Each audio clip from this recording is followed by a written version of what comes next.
Ever wondered why your favorite music always seems to be about heartbreak and misery?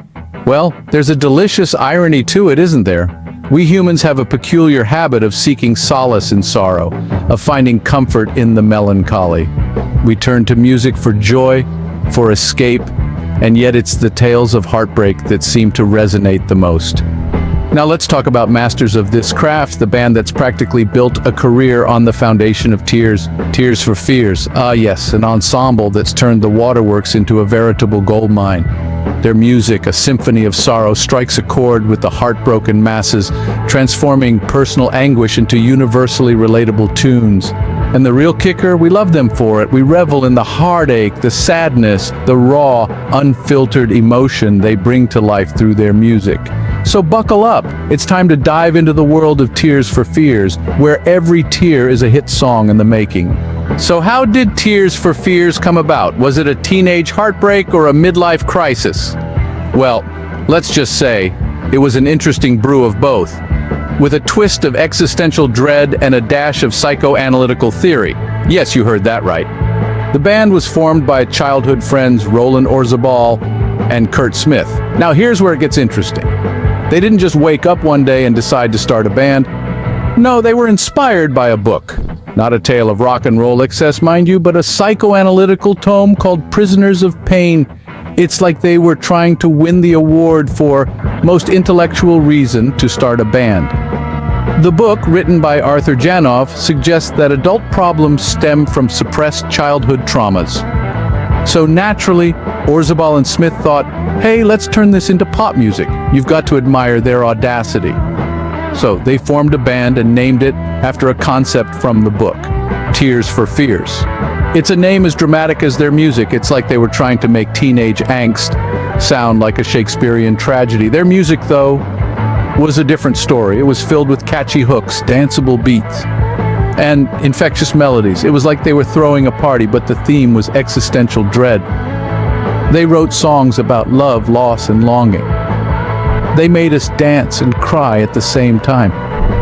It's like they were the DJs at the world's most emotionally confusing disco, and their lyrics, they were filled with such deep, profound emotions. You'd think they were written by a heartbroken poet on a rainy day. But no, they were written by two guys from Bath, England, who just happened to read a book, and thus, out of the ashes of teenage angst, Tears for Fears was born.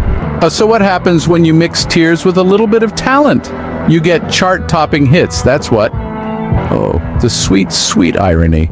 Who would have thought that the most danceable tunes to grace our airwaves would be the product of heartache and melancholy?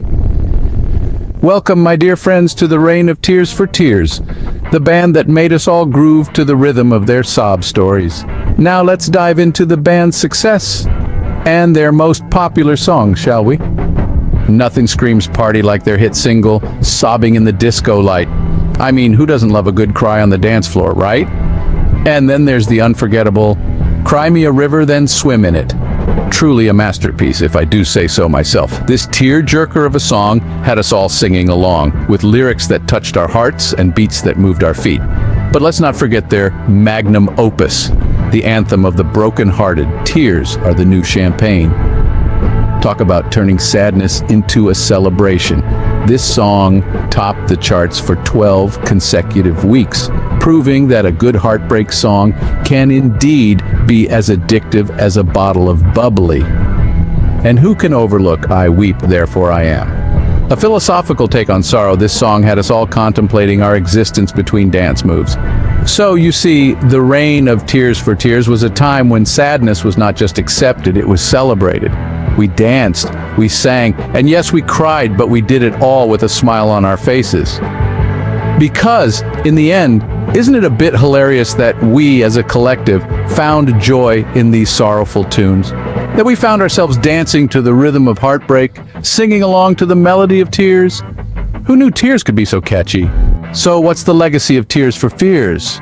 Besides making us all feel a little bit better about our own miserable lives, of course. Let's face it, Tears for Fears took the music industry by storm, converting the world's collective heartache into a series of chart-topping hits. They've been spinning the wheel of melancholy and hitting the jackpot time and time again. Talk about turning lemons into lemonade, or in this case, tears into gold records. Now, you may think it's easy to put a catchy tune to your sorrows and wait for the royalties to roll in, but it's not. It takes a certain kind of genius to make millions of people dance to your personal despair. And that, my friends, is the special sauce of Tears for Fears. They didn't just sing about their woes, they made us feel like it was our own heartbreak party. And guess what? We all RSVP'd with enthusiasm. The impact of this band on the music industry is nothing short of monumental. They've been a beacon of inspiration for countless artists who've realized that you can, indeed, make a solid career out of your emotional baggage. They've set the bar so high that every time an artist sheds a tear in the studio, they probably wonder, what would Tears for Fears do? It's easy to underestimate the power of a good tearjerker, and yet, here we are decades later, still bobbing our heads to the rhythm of their pain. They've turned their tears into a legacy, a testament to the human capacity to find beauty in sorrow, to dance in the rain, to find the silver lining in every cloud of despair. So let's raise a toast to Tears for Fears, the masters of melancholy, the virtuosos of vulnerability, the pioneers of poignant pop. They've taught us that it's okay to wear our hearts on our sleeves, to embrace our emotions, and to turn our tears into art. And so, the legacy of Tears for Fears lives on, one tear at a time. So what have we learned from Tears for Fears? Other than the fact that misery loves company, of course. Well, for one, we've learned that while shedding tears might be a universal sign of sorrow, it's also a universal sign of great music. Who knew? Apparently these guys did. They took the teardrops we all shed and turned them into a symphony of melancholy that somehow had us all tapping our feet. Remember how we talked about the birth of Tears for Fears? Two blokes from England who decided to pour their heartaches into a mixing bowl and baked a musical pie, which tasted surprisingly like pop rock. A pie that everyone wanted a piece of. Now that's a recipe for success, isn't it? Then, we dove into the reign of Tears for Fears when they ruled the airwaves with their tear-stained melodies.